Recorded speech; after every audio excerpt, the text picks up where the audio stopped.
ओम श्री परमात्मने नमः। श्रीमद् भगवत गीता दूसरा अध्याय।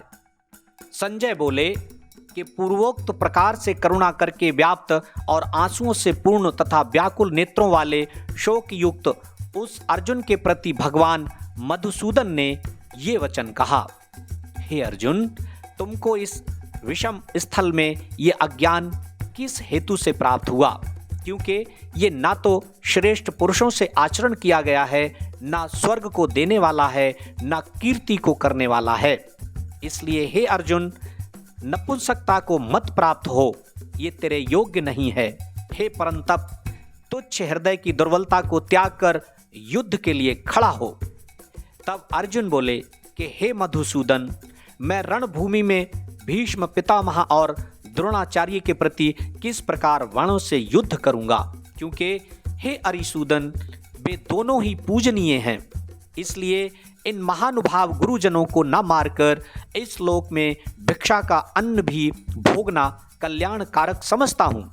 क्योंकि गुरुजनों को मारकर भी इस लोक में रुधिर से सने हुए अर्थ और काम रूप भोगों को ही तो भोगूंगा। और हम लोग ये भी नहीं जानते कि हमारे लिए क्या करना श्रेष्ठ है, अथवा ये भी नहीं जानते कि हम जीतेंगे या हमको वे जीतेंगे। और जिनको मारकर हम जीना भी नहीं चाहते, वे ही धृतराष्ट्र के पुत्र हमारे सामने खड़े हैं। इसलिए कायरता रूप दोष करके उपहत हुए स्वभाव वाला और धर्म के विषय में मोहित चित्त हुआ मैं आपसे पूछता हूँ, जो कुछ निश्चय किया हुआ कल्याणकारक साधन हो वो मेरे लिए कहिए। क्योंकि मैं आपका शिष्य हूँ, इसलिए आपके शरण हुए मेरे को शिक्षा दीजिए। क्योंकि भूमि में निष्कंटक धन धान्य संपन्न राज्य को और देवताओं के स्वामी पने को प्राप्त होकर भी मैं उस उपाय को नहीं देखता हूँ जो कि मेरी इंद्रियों के सुखाने वाले शोक को दूर कर सके। संजय बोले, हे राजन, निद्रा को जीतने वाले अर्जुन अंतर्यामी श्री कृष्ण महाराज के प्रति इस प्रकार कहकर फिर श्री गोविंद भगवान से युद्ध नहीं करूँगा ऐसे स्पष्ट कहकर चुप हो गए। उसके उपरांत हे भरतवंशी धृतराष्ट्र, अंतर्यामी श्री कृष्ण महाराज ने दोनों सेनाओं के बीच में उस शोक युक्त अर्जुन को हंसते हुए से ये वचन कहे। हे अर्जुन, तू ना शोक करने योग्यों के लिए शोक करता है और ना पंडितों के से वचनों को कहता है, परंतु पंडित जन जिनके प्राण चले गए हैं उनके लिए और जिनके प्राण नहीं गए हैं उनके लिए भी शोक नहीं करते हैं। क्योंकि आत्मा नित्य है, इसलिए शोक करना अयुक्त है। वास्तव में ना तो ऐसा ही है कि मैं किसी काल में नहीं था, अथवा तू नहीं था, अथवा ये राजा लोग नहीं थे, और ना ही ऐसा ही है कि इससे आगे हम सब नहीं रहेंगे। किंतु जैसे जीवात्मा की इस देह में कुमार, युवा और वृद्धावस्था होती है, वैसे ही अन्य शरीर की प्राप्ति होती है। उस विषय में धीर पुरुष नहीं मोहित होता है। अर्थात जैसे कुमार, युवा और जरावस्था रूप स्थूल शरीर का विकार अज्ञान से आत्मा में भासता है, वैसे ही एक शरीर से दूसरे शरीर को प्राप्त होना रूप सूक्ष्म शरीर का विकार भी अज्ञान से ही आत्मा में भासता है।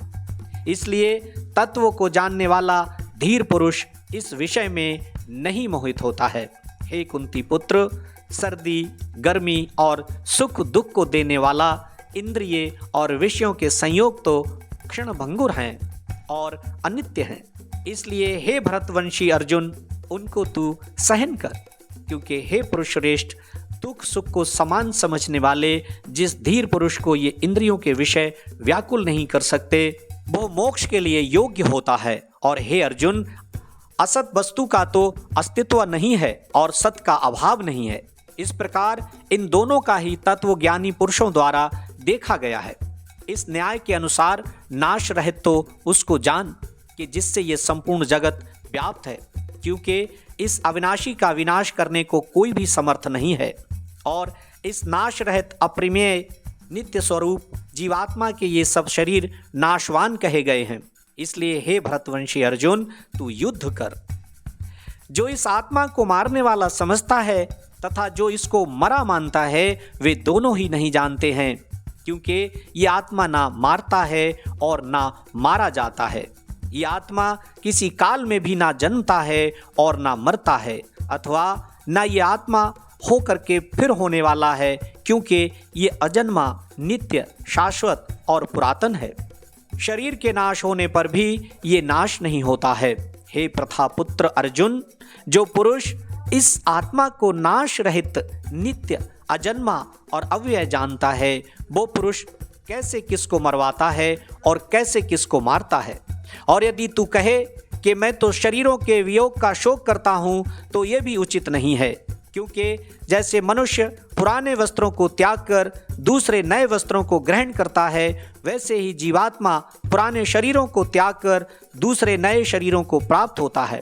हे अर्जुन, इस आत्मा को शस्त्रादि नहीं काट सकते हैं, और इसको आग नहीं जला सकती, और इसको जल गीला नहीं कर सकते हैं, और वायु नहीं सुखा सकता है, क्योंकि ये आत्मा अछेद्य है। ये आत्मा अदाह्य, अक्लेद्य और अशोष्य है, तथा ये आत्मा निसंदेह नित्य, सर्वव्यापक, अचल, स्थिर रहने वाला और सनातन है। ये आत्मा अव्यक्त अर्थात इंद्रियों का अविषय, और ये आत्मा अचिंत्य अर्थात मन का अविषय, और ये आत्मा विकार रहित अर्थात ना बदलने वाला कहा गया है। इससे हे अर्जुन, इस आत्मा को ऐसा जानकर तू शोक करने योग्य नहीं है, अर्थात तुझे शोक करना उचित नहीं है। यदि तू इसको सदा जन्मने और सदा मरने वाला माने, तो भी हे अर्जुन, इस प्रकार शोक करने को योग्य नहीं है, क्योंकि ऐसा होने से तो जन्मने वाले की निश्चित मृत्यु और मरने वाले का निश्चित जन्म होना सिद्ध हुआ। इससे भी तू इस बिना उपाय वाले विषय में शोक करने को योग्य नहीं है। ये भीष्मादिकों के शरीर मायामय होने से अनित्य हैं, इससे शरीरों के लिए भी शोक करना उचित नहीं, क्योंकि हे अर्जुन, संपूर्ण प्राणी जन्म से पहले बिना शरीर वाले और मरने के बाद भी बिना शरीर वाले ही हैं। केवल बीच में ही शरीर वाले प्रतीत होते हैं, फिर उस विषय में क्या चिंता है। हे अर्जुन, ये आत्म तत्व बड़ा गहन है, इसलिए कोई महापुरुष ही इस आत्मा को आश्चर्य की ज्यों देखता है, और वैसे ही दूसरा कोई महापुरुष ही आश्चर्य की ज्यों इसके तत्व को कहता है, और दूसरा कोई ही इस आत्मा को आश्चर्य की ज्यों सुनता है, और कोई सुनकर भी इस आत्मा को नहीं जानता। हे अर्जुन, ये आत्मा सबके शरीर में सदा ही अवध्य है, इसलिए संपूर्ण भूत प्राणियों के लिए तू शोक करने को योग्य नहीं है, और अपने धर्म को देखकर भी तू भय करने को योग्य नहीं है, क्योंकि धर्मयुक्त युद्ध से बढ़कर दूसरा कोई कल्याणकारक कर्तव्य क्षत्रिय के लिए नहीं है। हे पार्थ, अपने आप प्राप्त हुए और खुले हुए स्वर्ग के द्वार पर इस प्रकार के युद्ध को भाग्यवान क्षत्रिय लोग ही पाते हैं, और यदि तू इस धर्मयुक्त संग्राम को नहीं करेगा, तो स्वधर्म को और कीर्ति को खोकर पाप को प्राप्त होगा, और सब लोग तेरी बहुत काल तक रहने वाली अपकीर्ति को भी कथन करेंगे, और वो अपकीर्ति माननीय पुरुष के लिए मरण से भी अधिक बुरी होती है, और जिनके तू बहुत माननीय होकर भी अब तुच्छता को प्राप्त होगा, वे महारथी लोग तुझे भय के कारण युद्ध से उपराम हुआ मानेंगे, और तेरे वैरी लोग तेरे सामर्थ्य की निंदा करते हुए बहुत से न कहने योग्य वचनों को कहेंगे। फिर उससे अधिक दुख क्या होगा। इससे युद्ध करना तेरे लिए सब प्रकार से अच्छा है, क्योंकि या तो तू मरकर स्वर्ग को प्राप्त होगा, अथवा जीतकर पृथ्वी को भोगेगा। इससे हे अर्जुन, युद्ध के लिए निश्चय वाला होकर खड़ा हो। यदि तुझे स्वर्ग तथा राज्य की इच्छा ना हो, तो भी सुख दुख, लाभ हानि और जय पराजय को समान समझकर उसके उपरांत युद्ध के लिए तैयार हो। इस प्रकार युद्ध करने से तू पाप को प्राप्त नहीं होगा। हे पार्थ, ये बुद्धि तेरे लिए ज्ञान योग के विषय में कही गई, और इसी को अब निष्काम कर्म योग के विषय में सुन। जिस बुद्धि से युक्त हुआ तू कर्मों के बंधन को अच्छी तरह से नाश करेगा, इस निष्काम कर्म योग में आरंभ का अर्थात बीज का नाश नहीं है, और उल्टा फल रूप दोष भी नहीं होता है। इसलिए इस निष्काम कर्म योग रूप धर्म का थोड़ा भी साधन जन्म मृत्यु रूप महान भय से उद्धार कर देता है। हे अर्जुन, इस कल्याण मार्ग में निश्चयात्मक बुद्धि एक ही है और अज्ञानी सकामी पुरुषों की बुद्धियां बहुत भेदों वाली अनंत होती हैं। हे अर्जुन, जो सकामी पुरुष केवल फलश्रुति में प्रीति रखने वाले, स्वर्ग को ही परम श्रेष्ठ मानने वाले, इससे बढ़कर और कुछ नहीं है, ऐसे कहने वाले हैं वे अविवेकी जन जन्म रूप कर्म फल को देने वाली और भोग तथा ऐश्वर्य की प्राप्ति के लिए बहुत सी क्रियाओं के विस्तार वाली इस प्रकार की जिस दिखाऊ शोभा युक्त वाणी को कहते हैं, उस वाणी द्वारा हरे हुए चित्त वाले तथा भोग और ऐश्वर्य में आसक्ति वाले उन पुरुषों के अंतःकरण में निश्चयात्मक बुद्धि नहीं होती है। हे अर्जुन, सब वेद तीनों गुणों के कार्य रूप संसार को विषय करने वाले अर्थात प्रकाश करने वाले हैं। इसलिए तू असंसारी अर्थात निष्कामी और सुख दुखादि द्वंद्वों से रहित नित्य वस्तु में स्थित तथा योगक्षेम को न चाहने वाला और आत्मपरायण हो, क्योंकि मनुष्य का सब ओर से परिपूर्ण जलाशय के प्राप्त होने पर छोटे जलाशय में जितना प्रयोजन रहता है, अच्छी प्रकार ब्रह्म को जानने वाले ब्राह्मण का भी सब वेदों में उतना ही प्रयोजन रहता है। अर्थात जैसे बड़े जलाशय के प्राप्त हो जाने पर जल के लिए छोटे जलाशयों की आवश्यकता नहीं रहती, वैसे ही ब्रह्मानंद की प्राप्ति होने पर आनंद के लिए वेदों की आवश्यकता नहीं रहती। इससे तेरा कर्म करने मात्र में ही अधिकार होवे, फल में कभी नहीं, और तू कर्मों के फल की वासना वाला भी मत हो तथा तेरी कर्म ना करने में भी प्रीति ना होवे। हे धनंजय, आसक्ति को त्याग कर तथा सिद्धि और असिद्धि में समान बुद्धि वाला होकर योग में स्थित हुआ कर्मों को कर। ये समत्व भाव ही योग नाम से कहा जाता है। इस समत्व रूप बुद्धि योग से सकाम कर्म अत्यंत तुच्छ हैं। इसलिए हे धनंजय, समत्व बुद्धि योग का आश्रय ग्रहण कर, क्योंकि फल की वासना वाले अत्यंत दीन हैं। समत्व बुद्धि युक्त पुरुष पुण्य पाप दोनों को इस लोक में ही त्याग देता है, अर्थात उनसे लिपायमान नहीं होता। इससे समत्व बुद्धि योग के लिए ही चेष्टा कर। ये समत्व बुद्धि रूप योग ही कर्मों में चतुरता है, अर्थात कर्म बंधन से छूटने का उपाय है। क्योंकि बुद्धि योग युक्त ज्ञानी जन कर्मों से उत्पन्न होने वाले फल को त्याग कर जन्म रूप बंधन से छूटे हुए निर्दोष अर्थात अमृतमय परम पद को प्राप्त होते हैं। हे अर्जुन, जिस काल में तेरी बुद्धि मोह रूप दलदल को बिल्कुल तर जाएगी, तब तू सुनने योग्य और सुने हुए के वैराग्य को प्राप्त होगा। जब तेरी अनेक प्रकार के सिद्धांतों को सुनने से विचलित हुई बुद्धि परमात्मा के स्वरूप में अचल और स्थिर ठहर जाएगी, तब तू समत्व रूप योग को प्राप्त होगा। इस प्रकार भगवान के वचनों को सुनकर अर्जुन ने कहा, हे केशव, समाधि में स्थित स्थिर बुद्धि वाले पुरुष का क्या लक्षण है और स्थिर बुद्धि पुरुष कैसे बोलता है, कैसे बैठता है, कैसे चलता है। उसके उपरांत श्री कृष्ण महाराज बोले, हे अर्जुन, जिस काल में ये पुरुष मन में स्थित संपूर्ण कामनाओं को त्याग देता है, उस काल में आत्मा से ही आत्मा में संतुष्ट हुआ स्थिर बुद्धि वाला कहा जाता है। तथा दुखों की प्राप्ति में उद्वेग रहित है मन जिसका और सुखों की प्राप्ति में दूर हो गई है स्पृहा जिसकी तथा नष्ट हो गए हैं राग भय और क्रोध जिसके, ऐसा मुनि स्थिर बुद्धि कहा जाता है। जो पुरुष सर्वत्र स्नेह रहित हुआ उन शुभ तथा अशुभ वस्तुओं को प्राप्त होकर न प्रसन्न होता है और न द्वेष करता है, उसकी बुद्धि स्थिर है।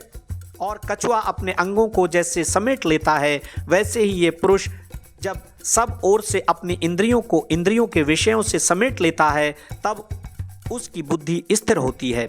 यद्यपि इंद्रियों के द्वारा विषयों को ना ग्रहण करने वाले पुरुष के भी केवल विषय तो निवृत्त हो जाते हैं, परंतु राग नहीं निवृत्त होता, और इस पुरुष का तो राग भी परमात्मा को साक्षात करके निवृत्त हो जाता है। और हे अर्जुन, जिससे कि यत्न करते हुए बुद्धिमान पुरुष के भी मन को ये प्रमथन स्वभाव वाली इंद्रियां बलात् हर लेती हैं, इसलिए मनुष्य को चाहिए कि उन संपूर्ण इंद्रियों को वश में करके समाहित चित्त हुआ मेरे परायण स्थित होवे। क्योंकि जिस पुरुष के इंद्रियां वश में होती हैं, उसकी ही बुद्धि स्थिर होती है। हे अर्जुन, मन सहित इंद्रियों को वश में करके मेरे परायण न होने से मन के द्वारा विषयों का चिंतन होता है और विषयों का चिंतन करने वाले पुरुष की उन विषयों में आसक्ति हो जाती है और आसक्ति से उन विषयों की कामना उत्पन्न होती है और कामना में विघ्न पड़ने से क्रोध उत्पन्न होता है। क्रोध से अविवेक अर्थात मूढ़ भाव उत्पन्न होता है और अविवेक से स्मरण शक्ति भ्रमित हो जाती है और स्मृति के भ्रमित हो जाने से बुद्धि अर्थात ज्ञान शक्ति का नाश हो जाता है और बुद्धि के नाश होने से ये पुरुष अपने श्रेय साधन से गिर जाता है। परंतु स्वाधीन अंतःकरण वाला पुरुष राग द्वेष से रहित अपने वश में की हुई इंद्रियों द्वारा विषयों को भोगता हुआ अंतःकरण की प्रसन्नता अर्थात स्वच्छता को प्राप्त होता है। उस निर्मलता के होने पर इसके संपूर्ण दुखों का अभाव हो जाता है और उस प्रसन्न चित्त वाले पुरुष की बुद्धि शीघ्र ही अच्छी प्रकार स्थिर हो जाती है। हे अर्जुन, साधन रहित पुरुष के अंतःकरण में श्रेष्ठ बुद्धि नहीं होती है और उस अयुक्त के अंतःकरण में आस्तिक भाव भी नहीं होता है और बिना आस्तिक भाव वाले पुरुष को शांति भी नहीं होती। फिर शांति रहित पुरुष को सुख कैसे हो सकता है? क्योंकि जल में वायु नाव को जैसे हर लेता है वैसे ही विषयों में विचरती हुई इंद्रियों के बीच में जिस इंद्रिय के साथ मन रहता है वो एक ही इंद्रिय इस अयुक्त पुरुष की बुद्धि को हरण कर लेती है। इससे हे महाबाहो, जिस पुरुष की इंद्रियां सब प्रकार इंद्रियों के विषयों से वश में की हुई होती हैं उसकी बुद्धि स्थिर होती है। और हे अर्जुन, संपूर्ण भूत प्राणियों के लिए जो रात्रि है उस नित्य शुद्ध बोध स्वरूप परमानंद में भगवत को प्राप्त हुआ योगी पुरुष जागता है और जिस नाशवान क्षणभंगुर सांसारिक सुख में सब भूत प्राणी जागते हैं तत्व को जानने वाले मुनि के लिए वो रात्रि है। जैसे सब ओर से परिपूर्ण अचल प्रतिष्ठा वाले समुद्र के प्रति नाना नदियों के जल उसको चलायमान न करते हुए ही समा जाते हैं, वैसे ही जिस स्थिर बुद्धि पुरुष के प्रति संपूर्ण भोग किसी प्रकार का विकार उत्पन्न किए बिना ही समा जाते हैं वो पुरुष परम शांति को प्राप्त होता है, ना कि भोगों को चाहने वाला। क्योंकि जो पुरुष संपूर्ण कामनाओं को त्याग कर ममता रहित और अहंकार रहित स्पृहा रहित हुआ वर्तता है वो शांति को प्राप्त होता है। हे अर्जुन, ये ब्रह्म को प्राप्त हुए पुरुष की स्थिति है जिसको प्राप्त होकर योगी कभी मोहित नहीं होता है और अंतकाल में भी इस निष्ठा में स्थित होकर ब्रह्मानंद को प्राप्त हो जाता है। इति श्रीमद् भगवत गीता रूपी उपनिषद एवं ब्रह्म विद्या तथा योग शास्त्र विषयक श्री कृष्ण और अर्जुन के संवाद में सांख्य योग नामक दूसरा अध्याय। प्रेम से बोलिए श्री कृष्णचंद्र भगवान की जय। ओम श्री कृष्णार्पणमस्तु। ओम श्री कृष्णाय नमः।